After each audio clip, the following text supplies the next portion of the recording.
Hello बच्चों, आज हम टॉपिक शुरू करने जा रहे हैं nuclei and in the very beginning we will study about the composition of nucleus and nuclear density and mass defect and nuclear forces.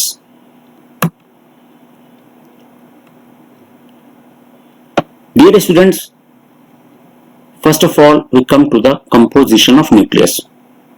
So every atomic nucleus except that of hydrogen has two types of particles. Hydrogen is exception.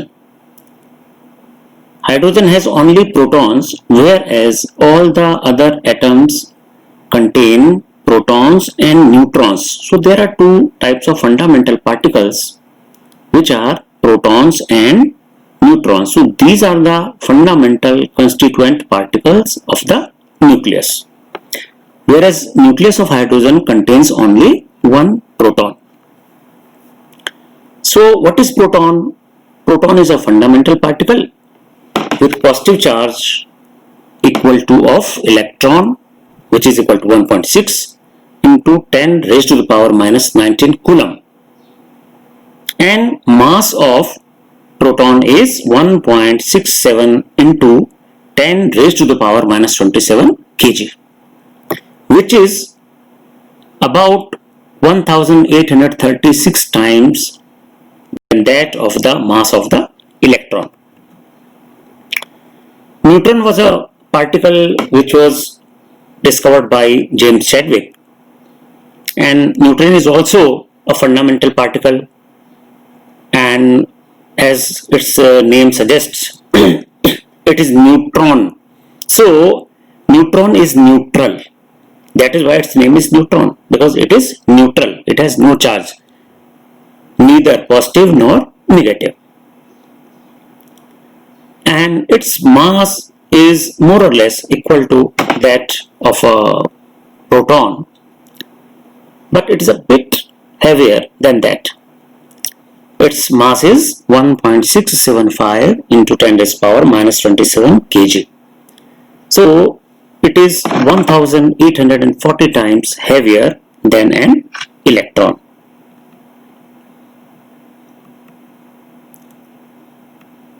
Then we come to the atomic number. The number of protons in the nucleus of an atom is called its atomic number. Then we come to atomic mass number. So atomic mass number is the total number of protons and neutrons which are present in the nucleus, or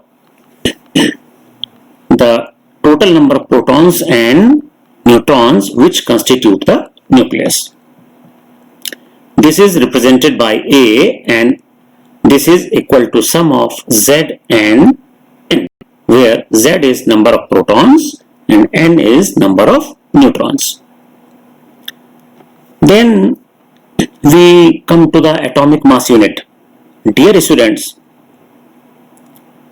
in order to measure the atomic or subatomic level masses, kilogram is a very big unit.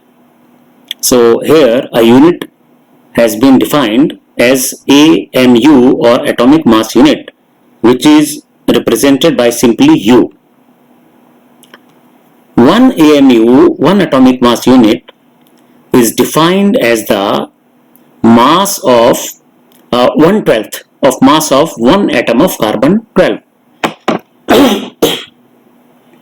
बच्चों, carbon के बहुत से isotopes होते हैं, तो उसमें से एक पर्टिकुलर आइसोटोप हम कह रहे हैं कार्बन 12. कार्बन 12 के एक एटम को यदि हम लें और उसका मास टोटल हम कैलकुलेट करें, और फिर उसका 1/12 जितना भी बनेगा, उसका 1/12 पार्ट, उसका 1/12 हिस्सा किसका, कार्बन 12 के मास का 1/12 जो मास होगा, that is defined as the 1 AMU. Thus 1 AMU is equal to 1/12 into 12 upon 6.023 into 10 raised to the power 23 this much gram.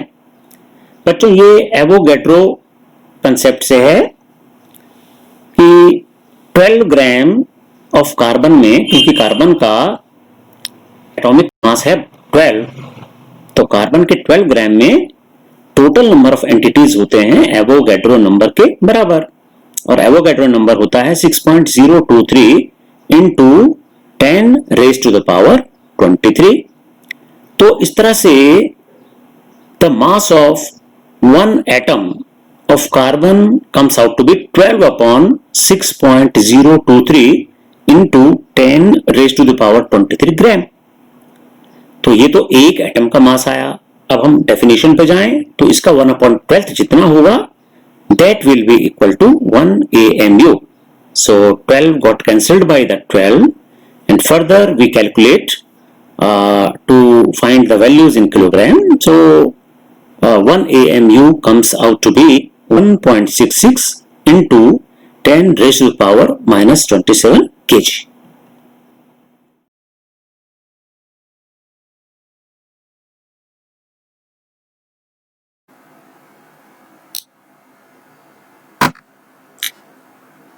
Now we come to size of nucleus.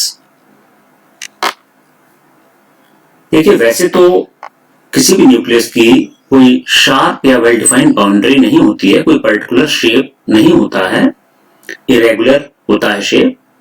लेकिन for the sake of simplicity हम nucleus को spherical लेकर के चलते हैं।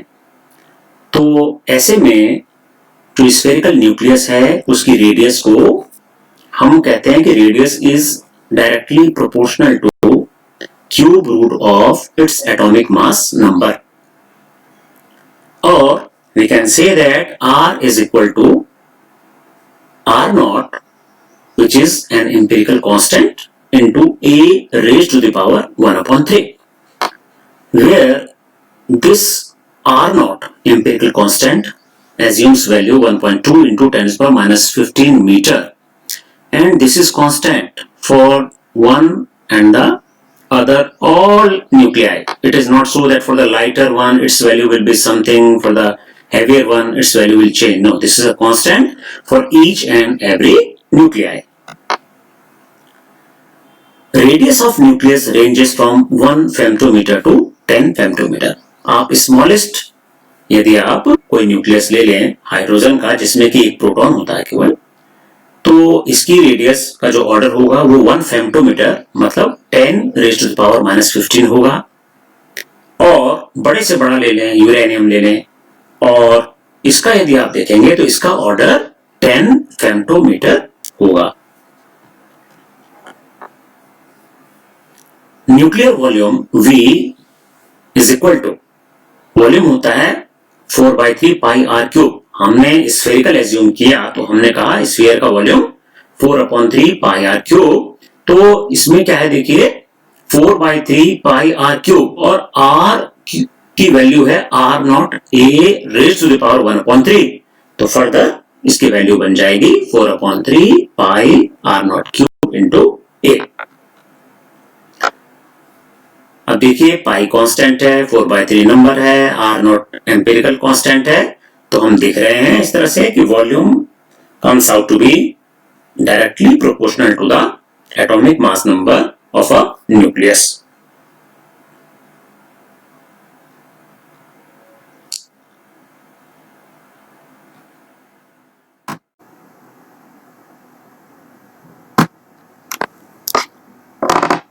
अब हम nuclear density की वैल्यू कैलकुलेट करेंगे। बच्चों, मास ऑफ न्यूक्लियस क्या होता है? न्यूक्लियस बना है न्यूक्लियॉन से, उसमें प्रोटॉन्स हैं और न्यूट्रॉन्स हैं। तो एक न्यूक्लियॉन के एवरेज मास को यदि हम उसके मास नंबर से मल्टीप्लाई कर दें उस न्यूक्लियस के, तो वो हमें मिल जाएगा मास ऑफ द न्यूक्लियस। अब average mass of one nucleon is 1 AMU। तो 1 AMU को यदि हम मल्टीप्लाई करें उस न्यूक्लियस के एटॉमिक मास नंबर से, तो ये हमें मिल जाता है total mass of the nucleus in kilogram. यहां पर इसको 1 AMU को यहां रखा है 1.66 into 10 raise to the power minus 27 kg, जो कि हमने अभी पहले भी देखा था। 1 AMU की वैल्यू तो मास निकल गया A into 1.66 into 10 raise to the power -27 kg। अब हम निकालते हैं न्यूक्लियर वॉल्यूम। अब हमने कहा कि इसको स्फेरिकल यदि हम माने न्यूक्लियस को, तो V is equal to 4/3 pi are cube और is equal to 4/3 pi r की वैल्यू को यदि हम डालें, अभी हमने देखे थे पहले, तो आर की वैल्यू यदि हम यहां डालेंगे तो यहां हमें मिल जाएगा आर नॉट क्यूब इंटू ए। तो इस तरह से ये न्यूक्लियर वॉल्यूम की वैल्यू हम निकालें। तो फर्दर यदि हम पाई की वैल्यू पुट करें और जो एम्पेरिकल कांस्टेंट आर नॉट है जिसकी वैल्यू हमने बताई थी 1.2 into 10 raise to the power -15, इस वैल्यू को पुट करें तो ये हमारे पास आ जाता है 7.24 into 10 raised to the power -45 a metre cube. तो न्यूक्लियर डेंसिटी यदि हम निकालें तो हम जानते हैं कि density is equal to mass upon volume.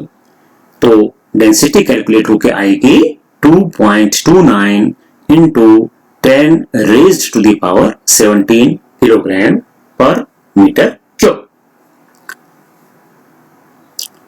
तो हम देख रहे हैं कि यदि आप इस डेंसिटी को वाटर की डेंसिटी से कंपेयर करें बच्चों, वाटर की density is of the order of 10 cube. Density of mercury, very very heavy substance, heavy liquid, is of the order of 10 raised to the power 4. But if we see the density of the nucleus, it is extremely high. It is of the order of 10 raised to the power 17. Now we will come to some discussion about the nuclear density. ये जो nuclear density होती है ये mass number पे depend नहीं करती है। तो हाइड्रोजन हो, चाहे आयरन हो, चाहे यूरेनियम हो, सभी के न्यूक्लियस की न्यूक्लियर डेंसिटी सेम रहती है। It is independent of their mass number. Second fact is the nuclear density has extremely large value. मैंने जैसा अभी पहले भी आपको बताया वाटर से कंपेयर करके, और इस तरह की जो हाई डेंसिटीज हैं ये व्हाइट ड्वार्फ स्टार्स में पाई जाती हैं। फिर एक और बात बहुत इंपॉर्टेंट है कि जो किसी न्यूक्लियस में न्यूक्लियर डेंसिटी यूनिफॉर्म नहीं होती है, कांस्टेंट नहीं होती है, बल्कि ये सेंटर में मैक्सिमम होती है और सेंटर से जैसे जैसे हम अवे जाते हैं towards the periphery of the nucleus, तो हम देखते हैं कि ग्रेजुअली इसकी वैल्यू कम होती चली जाती है। एंड फोर्थली, न्यूक्लियर रेडियस क्या होगी?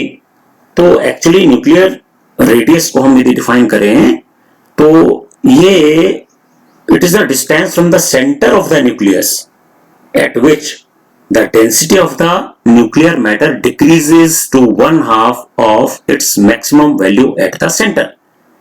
आई जस्ट टोल्ड यू कि न्यूक्लियस के सेंटर में न्यूक्लियर डेंसिटी मैक्सिमम होती है और टुवर्ड्स पेरीफेरी जाएं तो न्यूक्लियर डेंसिटी ग्रेजुअली कम होती रहती है। तो सेंटर से वो पॉइंट जहां पर जाते जाते जिस पॉइंट पे न्यूक्लियर डेंसिटी सेंटर की तुलना में हाफ हो जाए, उतने डिस्टेंस को हम कहते हैं nuclear radius.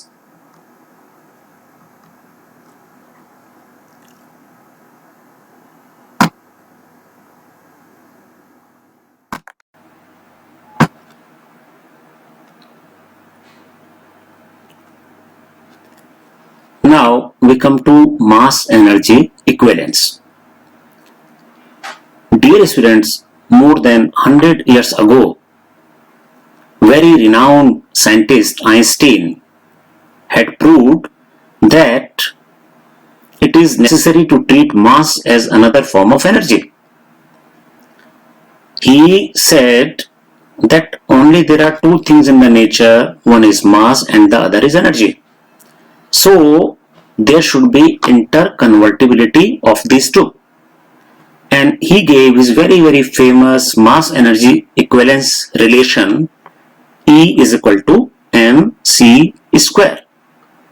So if there is m mass and somehow we are able to convert this into energy, then according to Einstein, this energy produced must be equal to mass into c square, where c is the velocity of light in the vacuum.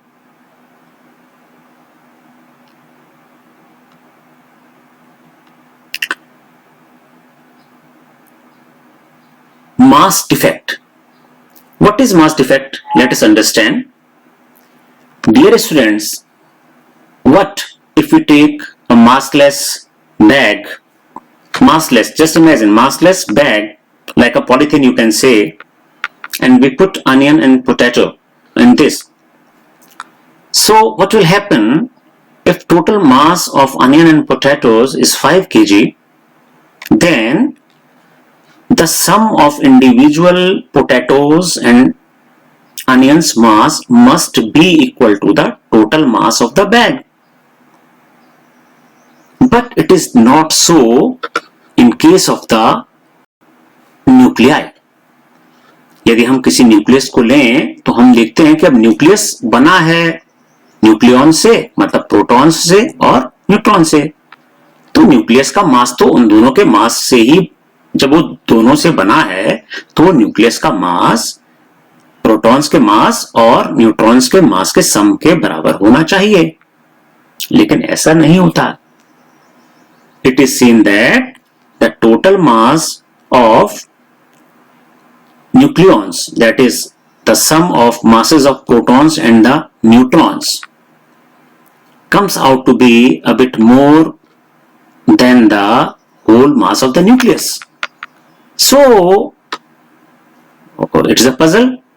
भाई दो ही चीजों से nucleus बना है, protons से और neutron से, और प्रोटॉन्स और न्यूट्रॉन्स का यदि हम अलग अलग मास कैलकुलेट करके ऐड कर रहे हैं तो वो वैल्यू नहीं मिल रही है जो कि होल न्यूक्लियस के मास की वैल्यू है.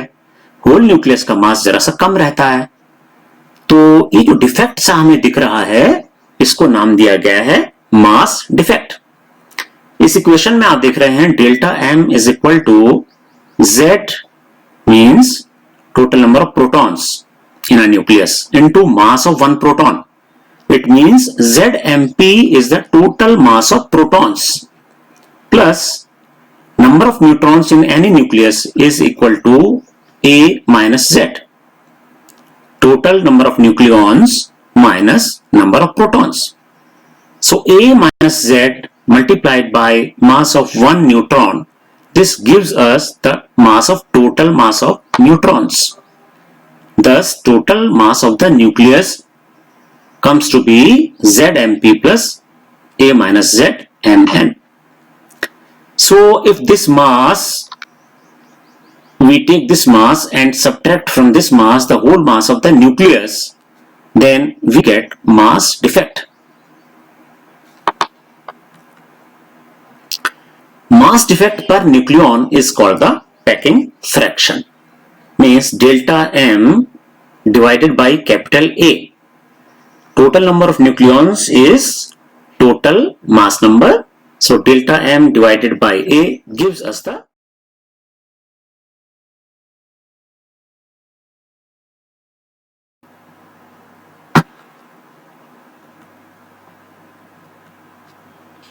binding energy.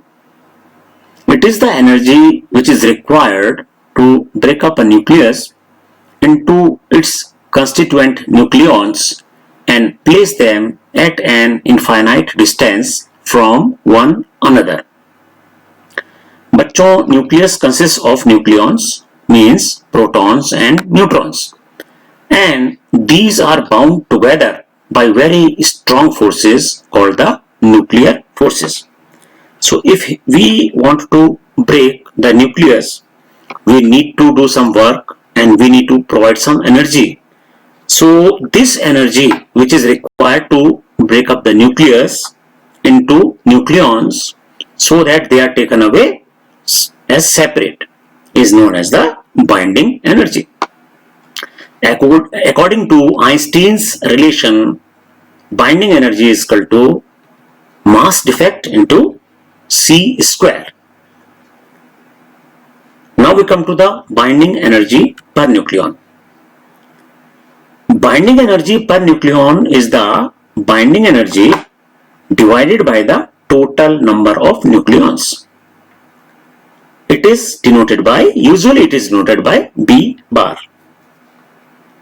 तो बाइंडिंग एनर्जी जितनी है किसी न्यूक्लियस की, उसको यदि हम कैपिटल ए मतलब एटॉमिक मास नंबर से डिवाइड कर दें तो हमें बाइंडिंग एनर्जी पर न्यूक्लियन मिल जाता है.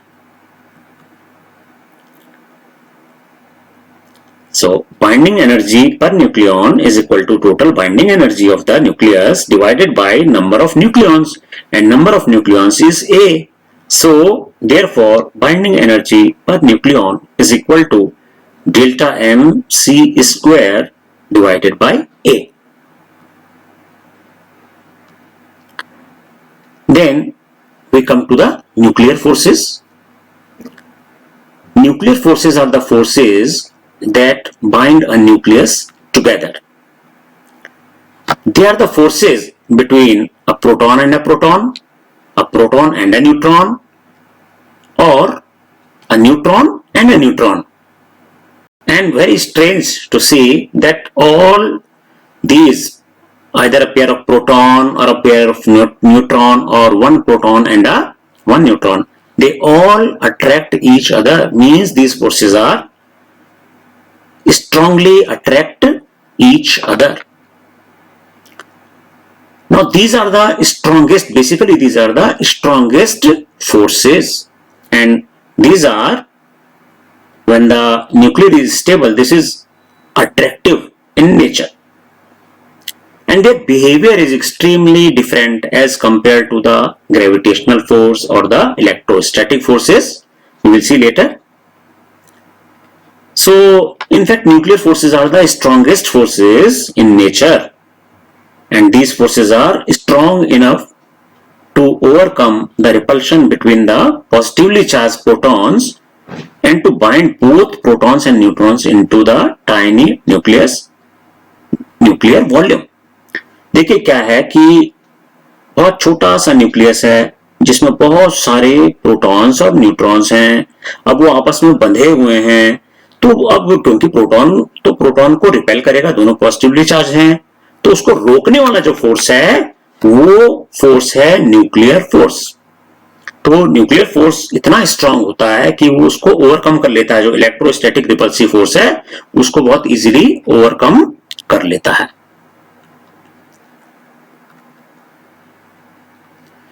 Then we come to some important features of the nuclear binding force as given below.